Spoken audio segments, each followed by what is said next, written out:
Encontré una carpeta comprimida sin nombre en el viejo disco duro de mi hermano mayor. No debería haberla abierto. Estaba oculta a 3 niveles de directorios dentro de una carpeta llamada The Drivers, fechada en 2008.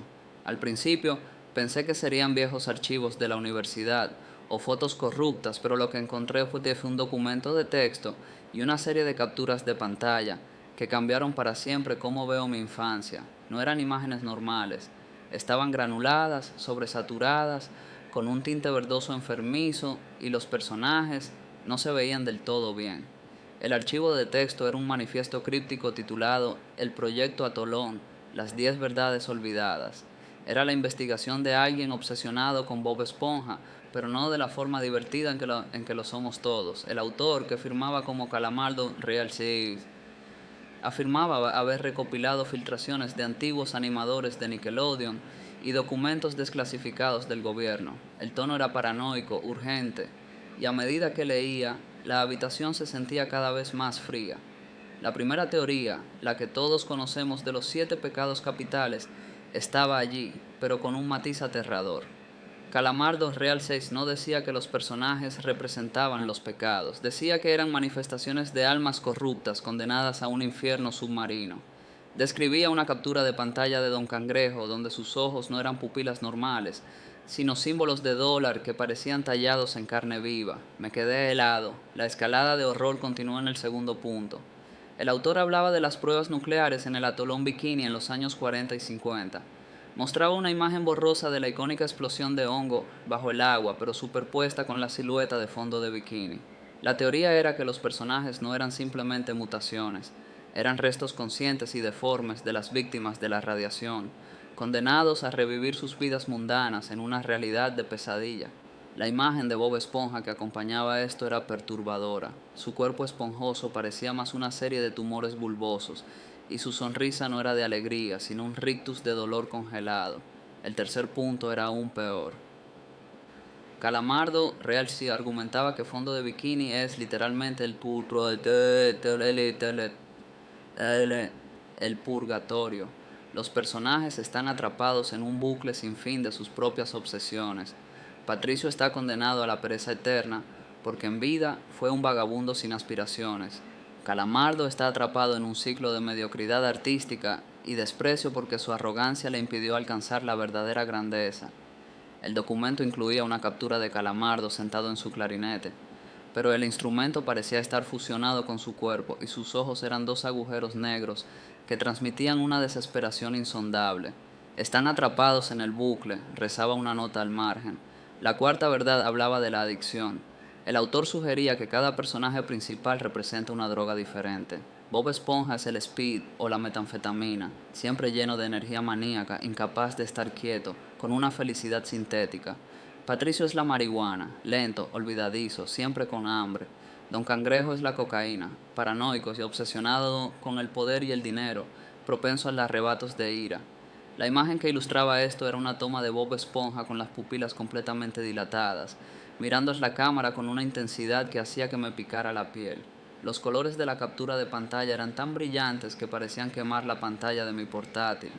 La quinta y sexta teorías eran un ataque directo a mi inocencia.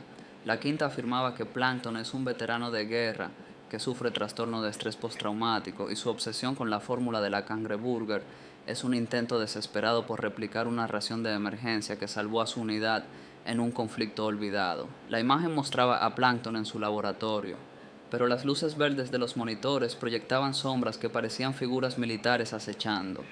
La sexta verdad era la más devastadora. Squidward Tentacle se suicidó en el episodio piloto, y todo lo que vemos después es su mente proyectando una realidad alternativa donde sobrevive, pero su infelicidad es inevitable. La captura de pantalla era de una calidad bajísima, pero se podía distinguir a Calamardo colgando de una cuerda hecha con su propio clarinete en su sala de estar. Mis dedos temblaban mientras me desplazaba por el texto.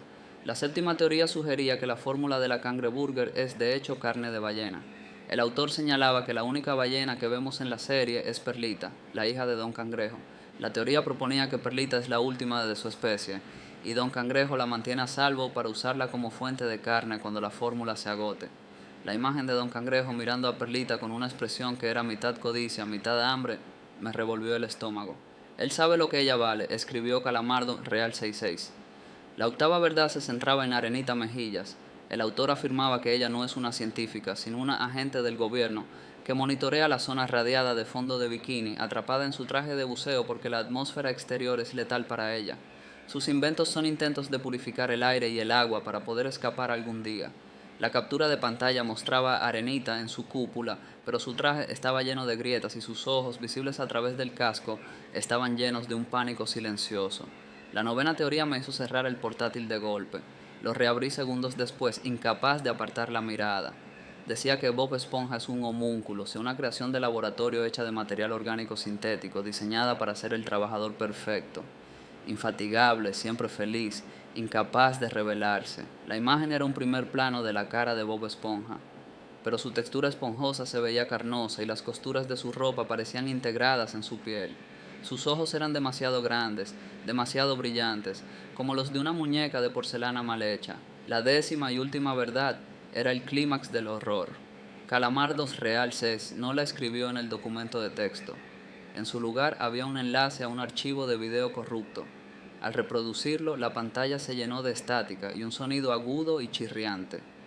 Entre los destellos de estática pude ver una forma borrosa, una figura que parecía un Bob Esponja extremadamente distorsionado, casi humanoide, con extremidades alargadas y dedos que terminaban en puntas afiladas.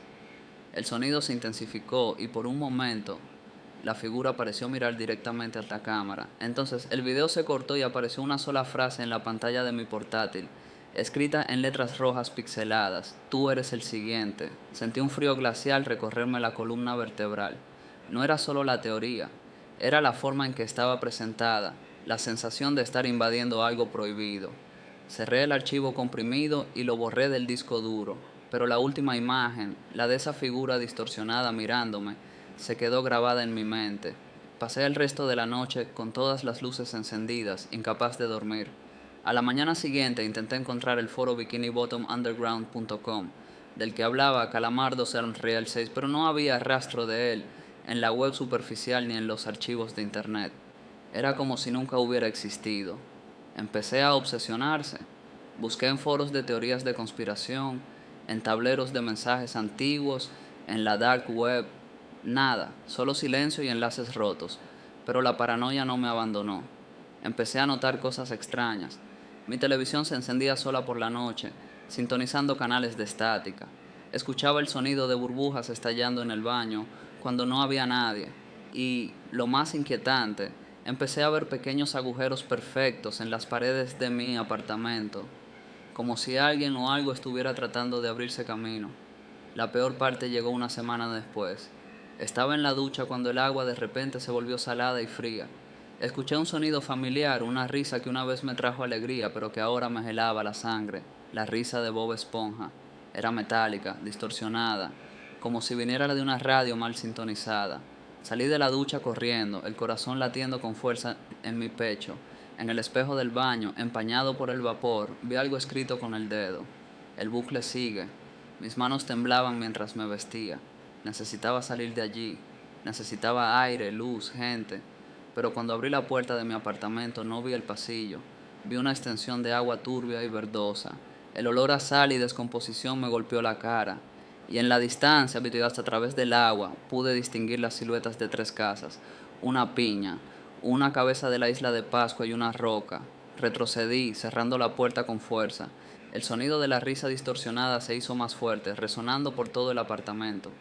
Me tapé los oídos con las manos, pero el sonido parecía venir de dentro de mi propia cabeza.